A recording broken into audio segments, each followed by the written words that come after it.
In today's hyper-connected world, capturing attention is often half the battle.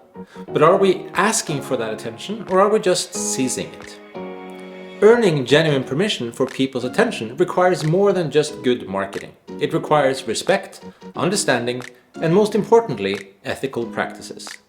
In this session, we're exploring how to get attention without trespassing boundaries, employing ethical marketing practices that will earn your audience respect and engagement. Let's just dive in.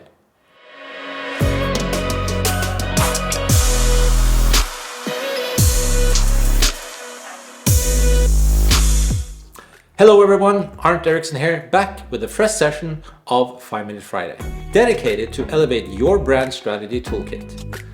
In our ongoing exploration of brand strategy, we've arrived at the topic that many brands stumble upon: acquiring permission for people's attention. Now, let's get one thing straight. Demanding attention is easy, but earning it? That's a whole different game. It's a delicate dance of respecting your audience's time, personal space, and interests. So how can we transition from intruding to inviting, from interrupting to engaging? Well, that's the big question we're here to unravel. To truly understand the importance of getting permission for people's attention, let's delve deeper into our earlier scenario. Let's think about that jarring interruption during a peaceful Netflix session. This is more than a simple irritation. It is what I refer to as a cultural collision. In the context of our 5 cultural velocities, this event is an example of a collision.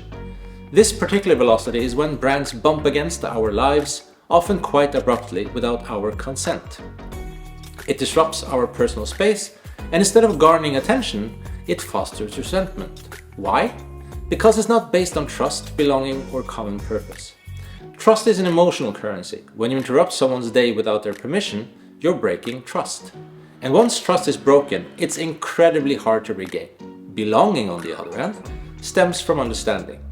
It's the comfort of knowing that you share values, beliefs, or experiences with someone or something else. When your Netflix binge is interrupted, there's a sense of violent belonging. As the invasive brand has shown, they don't understand or respect your interests. Lastly, common purpose. This is the shared goal that binds people together, that makes them part of something bigger. Without it, there's no real connection, and hence no permission. If a brand's message don't align with your goals or your aspirations, their attempts to grab your attention will feel intrusive rather than inclusive. In other words, gaining permission is not just about attention, it's about connection. And to connect with your audience, you need to foster trust, create a sense of belonging, and align with a common purpose. That's how you turn cultural collisions into cultural contributions. Let's shift gears and talk solutions. How do brands move away from the dreaded collision and work towards contribution?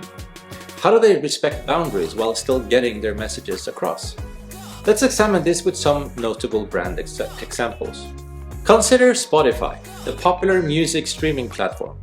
Spotify has mastered the art of permission marketing by leveraging personalization.